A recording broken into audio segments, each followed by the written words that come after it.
నమస్తే, welcome to iDream. నేను మీ మాధురి.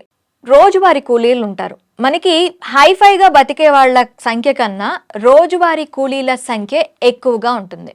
మరి వీళ్ళు పొదుపు చేసుకోవాలి అంటే చాలా మనకి బ్యాంకులకు రోజు వెళ్ళి బ్యాంకుల్లోని 100 రూపాయలు వేసుకుంటా, 200 వేసుకుంటా అంటే చూసి ఎగాదిగా చూస్తారు. కానీ మన చేతిలో ఒక మొబైల్ ఫోన్ ఉండి మనకి మంచిగా అడ్వైస్ చేసేవాళ్ళు ఉంటే వాళ్ళకి కూడాను మంచిగా పొదుపు చేసుకొని మంచి రిటర్న్స్‌ని తీసుకునే అవకాశాలుంటాయి.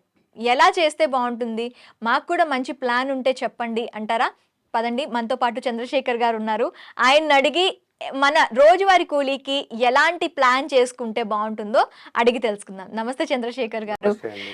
చంద్రశేఖర్ గారు, మనకి రోజువారీ కూలీలు ఉంటారు కదా! వాళ్ళు ఒక మాక్సిమం మినిమం వాళ్ళకి ఒక 500 నుంచి 600 రూపాయలు రోజువారీ కూలీ ద్వారా వాళ్ళకి ఒక అమౌంట్ వస్తుంది, వేతనం వస్తుంది. ఆ వేతనాన్ని సద్వినియోగం చేసుకోవాలి అంటే వాళ్ళు మనీని ఎలా ఇన్వెస్ట్ చేయాలి? ఎక్కడ ఇన్వెస్ట్ చేయాలి అంటారు? మంచి క్వశ్చన్ అండి. ఇప్పుడు మేడం, మనం ఓన్లీ లేబర్ గురించే కాదు, లోవర్ క్లాస్ కేటగిరీ తీసుకుందాం మేడం. ఒక ఎగ్జాంపుల్ తీసుకుంటే ప్రతి వాళ్ళు మినిమం వేజెస్ అనేది ఒక 600-700 రూపాయలు ప్రతి ఒక్కరూ సంపాదిస్తున్నారు రోజుకి.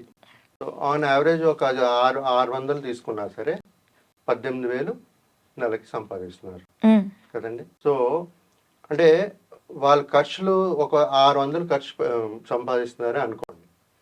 వాళ్ళ ఇంటి ఖర్చులు రోజు ఎంత ఉంటుంది? ఒక 50% ఉంటుందా? ఒక 300 ఉంటుందా? 600 వచ్చింది అనుకోండి, ఒక 300 ఉండొచ్చు, 300 ఒక 400 ఉండొచ్చు. 400 అనుకోండి, పోనీ 200 మిగులుతుంది. ఆ 200 కాకపోయినా పోనీ 100 రూపాయలు తీసుకుందాము. ఓకే, 100 రూపాయలు తీసుకుంటే నెలకి 3,000 రూపాయలు. అవును. ఆ 3,000 ఇన్వెస్ట్ చేయడానికి ప్రతి ఒక్కరూ చేయొచ్చు. ఇప్పుడు అన్ని గ్రాడ్యుయేట్ అవ్వక్కర్లేదు, ఇంటర్మీడియట్ చదివి ఉండక్కర్లేదు, ఏం అవసరం లేదు. మాలాంటి అడ్వైజర్ దగ్గరికి రండి, మేము చెప్తాం ఎలా చేయాలనేది. దానికి కావాల్సింది ఏంటంటే బేసిక్ గా ఒక పాన్ కార్డు ఉండాలి, పాన్ నంబర్ ఉండాలి, ఓకే, ఆధార్ కార్డు ఉండాలి, ఓకే, వాళ్ళు కేవైసీ చేయించాలండి. కేవైసీ చేయించి వాళ్ళు వ్యాలిడేషన్ చేయించేస్తే సరిపోతుంది. బ్యాంక్ అకౌంట్ ఉండాలి, దాంతో పాటు బ్యాంక్ అకౌంట్ ఉండాలి. ఎస్, బ్యాంక్ అకౌంట్ ఎందుకంటే ఇప్పుడు ప్రతి వాళ్ళ దగ్గర ఫోన్స్ ఉన్నాయి మేడం. ఉన్నాయా? యూపీఐ వాడుతున్నారా వాళ్ళు? అవును. అంటే బ్యాంక్ అకౌంట్ ఉన్నట్టుకే కదా. అవును. ఇప్పుడు దీంట్లో ఈ మ్యూచువల్ ఫండ్స్ లో హైలైట్ ఏంటంటే మనకి నెట్ బ్యాంకింగ్, చెక్కులు తీసుకుని వెళ్ళి చేయవలసిన అవసరం లే. యూపీఐ నుంచి మీరు పే చేయొచ్చు.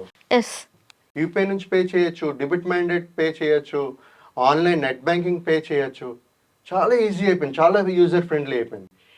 చాలా మంది మ్యూచువల్ ఫండ్స్ లో ఎందుకు ఇన్వెస్ట్ చేయట్లేదు? వాళ్ళకి తెలియక.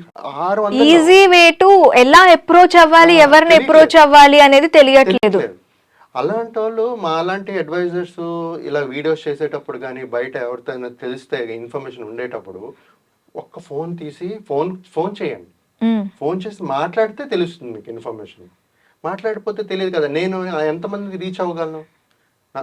మా అలాంటి అడ్వైజర్ మమ్మల్ని చూసుకుని మీరు రీచ్ అయితే మేము చెప్పగలుస్తాం ఏం చేయాలి, ఎలా చేయాలి, రూట్ చూపించగలం మేము. సో ఇది బేసిక్ అండి. ఈ కేవైసీ అనేది మేము ఎవరైనా డిస్ట్రిబ్యూటర్ కానీ అడ్వైజర్ కానీ కనెక్ట్ అయితే వాళ్ళు చేయిస్తారు. ఓకే. సో బ్యాంక్ అకౌంట్ ఉండాలి, ఇవన్నీ ఉండాలి. ఇవన్నీ చాలా సింపుల్. మీరు ప్రతిరోజు ఒక 100 రూపాయలు సేవ్ చేసుకోండి. అంటే నెలకి 3,000 మీ దగ్గర ఉంటుంది. 3,000 సిప్ వేసుకోండి మేడం. 3,000 సిప్ వేస్తే ఒక 20 సంవత్సరాలు మేడం. మీకు చెప్తున్నాను, సిప్ క్యాల్కులేటర్ సింపుల్ క్యాల్కులేట్ చేసి చెప్తాను. 3,000 నెలకి 20 సంవత్సరాలు వచ్చేస్తున్నారు. వాళ్ళు ఇన్వెస్ట్ చేసే అమౌంట్ 7,20,000 20 సంవత్సరాలకి. ఎంత చెప్పిన 3,000 నెలకి. వాళ్ళకి వచ్చే రిటర్న్స్ 45,47,864 రూపీస్ వస్తుంది మేడం 20 సంవత్సరాలకి. అలాంటి డబ్బులు వాళ్ళు ఎప్పుడైనా చూసుంటారా? ఎంత? 7,20,000 వాళ్ళ ఇన్వెస్టెడ్ వాల్యూ, ఇన్వెస్ట్ చేసిన వాల్యూ. వాళ్ళకి రిటర్న్స్ వచ్చిన మెచ్యూరిటీ వాల్యూ ఏమో 45,47,000 అనుకోండి. 40 lakhs, నియర్లీ 40 lakhs అంటే 41 lakhs నియర్ బై.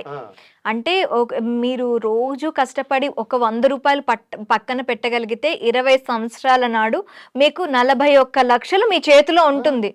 ఈజీగా 45 లక్షలు 45 లక్షలు ఈజీగా మీ చేతిలో ఈజీగా ఉంటుంది. ఉంటుంది. అంటే ఇప్పుడు ఎవరైనా ఆ పాప పుట్టింది, ఆ పాప పెళ్లికి కానీ, ఆ పాప పై చదువులకు కానీ దాచుకోవాలి అనుకుంటే రోజుకు 100 రూపాయలు దాచుకుంటే సరిపోతుంది అంటారు. దేనికైనా ఉపయోగించుకోవచ్చండి. ఇప్పుడు ఇప్పుడు చాలా కష్టపడతారు. ఇప్పుడు లేబర్స్కి వెళ్తారు, ఉమ్, రోజు పొద్దు నుంచి సాయంకాలం వరకు పని చేస్తారు. వాళ్ళకి 600 700 ఇస్తారు మేడం. వాళ్ళే ఇది పొదుపు చేసుకుని ఒక ఒక 10 సంవత్సరాలు 5 సంవత్సరాలు చేసుకోండి, సొంతగా ఏదైనా మీరు బిజినెస్ స్టార్ట్ చేసుకోవచ్చు కదా. అవును. కొంతమందికి ఇంట్రెస్ట్ ఉంటది, అంటే నేను ఇది చేయాలి అది ఇప్పుడు చేయాలి 20 సంవత్సరాలకే ఇది ఫిక్స్డా అండి, లేకపోతే ఆ, కొంతకాలం పెట్టుబడులు పెట్టి దాన్ని తీసుకునే ఛాన్సెస్ ఉంటాయా? ఎంత కాలం వరకు అందులో పెట్టుబడి పెట్టాల్సి ఉంటుంది? మ్యూచువల్ ఫండ్స్ లో యాక్చువల్ గా నేను చెప్పేది లాంగ్ టర్మ్ స్ట్రాటజీ అండి. అంటే మినిమం ఒక 5 years అనుకోండి. ఉమ్, మ్యూచువల్ ఫండ్స్ లో ఇన్వెస్ట్ చేయాలంటే ఒక 5 years అయినా ఉండాలి. ఉంటే రీజనబుల్ రిటర్న్స్ అనేది వస్తుంది. ఓకే, ఇదే 100 రూపాయల అమౌంట్ 100 రూపాయల 5 సంవత్సరాలు మనం చేసామంటే రిటర్న్స్ ఎలా ఉంటుంది? మీరు ఇప్పుడు 100 రూపాయలు 3000 5 సంవత్సరాలు అనుకోండి. 5 సంవత్సరాలు అనుకోండి, ఇప్పుడు తీసుకుంటే 1,80,000 వేస్తున్నారు వాళ్ళు 5 సంవత్సరాలు. 2,70,000 వస్తుంది. ఓకే, 2,70,000 వస్తుంది. లక్ష 1,80,000 1,80,000 ఇన్వెస్ట్ చేస్తున్నారు. మెచ్యూరిటీ వాల్యూ 2.7 వస్తుంది. 2,70,000 వస్తుంది. ఓకే, అంటే నేను చెప్పేది ఏంటంటే మేడం, తక్కువ వచ్చిన వాళ్ళని కూడా ఈ మ్యూచువల్ ఫండ్స్ అనేది ఇన్వెస్ట్ చేయొచ్చు.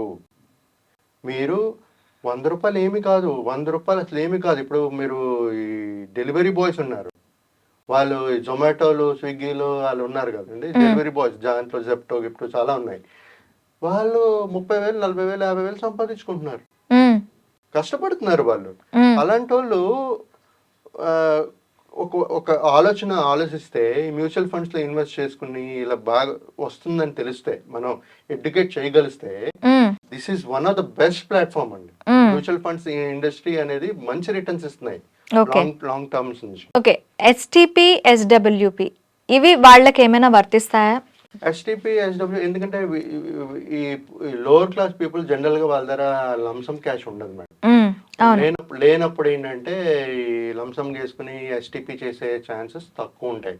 ఒకవేళ ఉందనుకోండి, ఎస్టిపి అనేది చేసుకోవచ్చు. డెప్ట్ ఫండ్ లో పెట్టుకుని ఈ మార్కెట్ వాలటాలిటీ బీట్ చేయడానికి మన సిస్టమేటిక్ ట్రాన్స్ఫర్ ప్లాన్ అనేది కూడా ఇనిషియేట్ చేసుకోవచ్చు. ఎస్డబ్ల్యూపి అన్నారు అనుకోండి, అంటే ఇప్పుడు ఫర్ ఎగ్జాంపుల్ వీళ్ళే తీసుకోండి, మీరు లోవర్ క్లాస్ పీపుల్ తీసుకోండి. వాళ్ళకు నాకు ఒక 50 సంవత్సరాల తర్వాత 60 years తర్వాత నాకు రిటైర్మెంట్ కావాలి, డబ్బులు దేనికో కావాలనుకున్నప్పుడు, అప్పుడు మనం వీళ్ళు ఎస్ఐపి వేసుకుంటూ పోతారు. ఇందులో చెప్పాను కదా, 20 సంవత్సరాలు వేసుకుంటే ఒక 50 లక్షలు వస్తుంది అనుకోండి. ఆ 50 లక్షలు 50 సంవత్సరాలు దాటిపోయింది అనుకోండి, నాకు 55 years నుంచి నాకు ప్రతి నెల ఎంతో డబ్బులు కావాలనుకున్నప్పుడు ఆ ఎస్డబ్ల్యూపి అనేది ఇనిషియేట్ చేసుకోవాలి. అంటే నెలకి నాకు 10,000 కావాలి అనుకున్నప్పుడు పెట్టుకుంటే ఆ అమౌంట్ నుంచి మీకు ఆటోమేటిక్గా డిడక్ట్ చేసి ఇస్తుంటారు, వాళ్ళ అకౌంట్కి వెళ్ళిపోతుంటుంది. కానీ అదే టైంలో ఉండే 50 లక్షలు వాల్యూ కూడా పెరుగుతుంటది, ఎందుకంటే మార్కెట్లో ఉంటుంది. దానికి రిటర్న్స్ రావాలి కదా, 12-15% మినిమం వేసుకున్న ఆ రిటర్న్స్ వస్తుంటది, వాళ్ళ గ్రోత్ ఉంటుంది, వెల్త్ క్రియేషన్ ఉంటుంది, వాళ్ళకి కావాల్సిన పెన్షన్ కూడా వస్తుంటుంది. ఓకే, ఎస్డబ్ల్యూపి గురించి ఒకసారి మాట్లాడుకుందాం సార్. ఇప్పుడు ఒక 50 లక్షల రూపాయలు మీరు అన్నట్టు ఎస్డబ్ల్యూపిలో పెట్టాను, నాకు ప్రతి మంత్ రిటర్న్ 10,000 తీసుకుంటున్నాను, నేను 10 years వరకు దాన్ని అట్లానే ఉంచాను, నా వాల్యూ ఎలా పెరుగుతుంది? ఇప్పుడు ఎస్డబ్ల్యూ అనేది పెట్టడం కాదు మేడం, ఎస్డబ్ల్యూ అనేది only systematic withdrawal plan. Okay, invest చేసే మోడ్ ఏంటంటే ఒకటి ఎస్ఐపి లేకపోతే లంసమ్.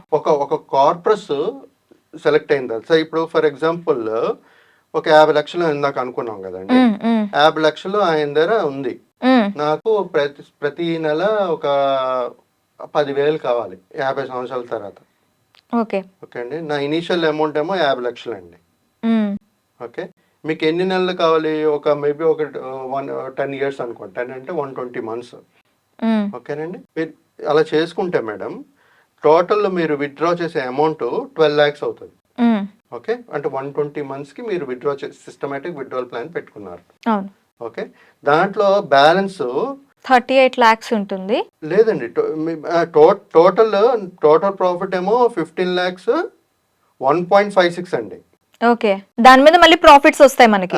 దాని మీద మళ్ళీ మీకు 50 lakhs కదా వేసుకుంది మీరు, ఇనిషియల్ 50 lakhs మీది 1.56 అవుతుంది అక్కడ వాల్యూ, ఓకే టోటల్ వాల్యూ. మీరు తీసుకున్న 12 లక్షల తర్వాత మీ దగ్గర ఉండేది 1.94 ఉంది ఓకే, ఇంకా 1 crore వెళ్తుంది అది. ఓకే మీరు ఉంచుకుంటున్నారు కదా మేడం, ఆల్రెడీ ఉంచుతారు కదా. ఓకే ఓకే సో ఇది బేసిక్ క్యాలిక్యులేషన్ అండి. అంటే కాన్సెప్ట్ ఏంటంటే మనకి ఎస్డబ్ల్యూపి అనే కాన్సెప్ట్ ఏంటంటే మనకు కావాల్సినప్పుడు, అంటే మనకు ప్రైవేట్ ఎంప్లాయీస్ కాబట్టి మనకు పెన్షన్ గిన్షన్స్ ఉండవు, మనకు కావాల్సినప్పుడు ఈ ఎస్డబ్ల్యూపి అనేది పెట్టుకోవచ్చు. ఓకే, మనకి 5,000 కావాలన్నా 3,000 కావాలన్నా ఎంత కావాలంటే అంత పెట్టుకోవచ్చు. మిగతా అమౌంట్ ఏదైతే మనం ఆల్రెడీ ఇన్వెస్ట్ చేస్తున్నామో సిప్ మూలంగా కానీ లంసంగా కానీ అది మార్కెట్ ఇంట్రెస్ట్ వస్తూనే ఉంటుంది, మనకి కాంపౌండ్ ఇంట్రెస్ట్ వస్తూనే ఉంటుంది 12 to 15%. అది కాకుండా మనం డబ్బు తీసుకుంటున్నాం అంటే మన వెల్త్ పెరుగుతూనే ఉంటుంది. కొంత తీసుకుంటున్నాం, అది తీయకుండా ఉన్నారనుకోండి ఇంకా పెరుగుతుంది, ఓకే బాగా పెరుగుతుంది. Okay sir, thank you very much. Thank you అండి.